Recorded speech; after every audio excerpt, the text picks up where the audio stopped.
കുന്നിൻ ചെരുവിലെ ശില്പിയുടെ ആ പണിപ്പുരയ്ക്ക് മുന്നിൽ ആരും ശ്രദ്ധിക്കാതെ കിടന്ന ആ വലിയ ശിലയ്ക്ക് അന്ന് അസാധാരണമായ ഒരു തിളക്കമുണ്ടായിരുന്നു. ശില്പി തന്റെ പണിസഞ്ചിയിൽ നിന്നും ആയുധങ്ങൾ കയ്യിലെടുത്തു. അവ തമ്മിൽ ഉരസുന്ന ശബ്ദം ആ നിശബ്ദതയെ പ്രകമ്പനം കൊള്ളിച്ചു. ശില്പി ആ ശിലയുടെ ചുറ്റും നടന്നു.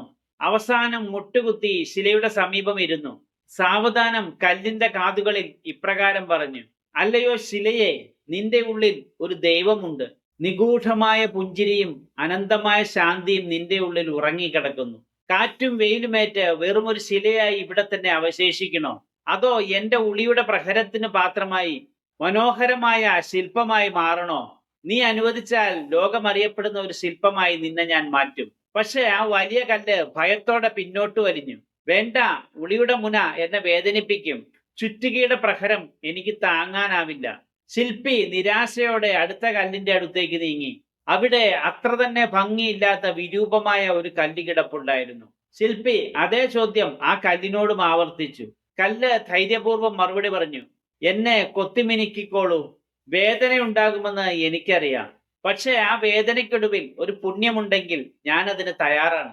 ആഴ്ചകളോളം ഉളിയുടെയും ചുറ്റികയുടെയും പ്രഹരങ്ങൾ ഏറ്റുവാങ്ങിയ ആ കല്ല് ഒടുവിൽ മനോഹരമായ ഒരു ശില്പമായി മാറി. ആയിരങ്ങൾ ആ ശില്പത്തിന്റെ ഭംഗി നുകരാൻ അവിടേക്ക് ഒഴുകിയെത്തി.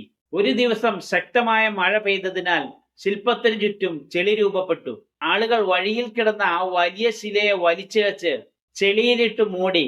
ശില്പമാകാൻ വിസമ്മതിച്ച ആ കല്ല് മറ്റുള്ളവരുടെ ചവിട്ടുപടിയായി മാറി.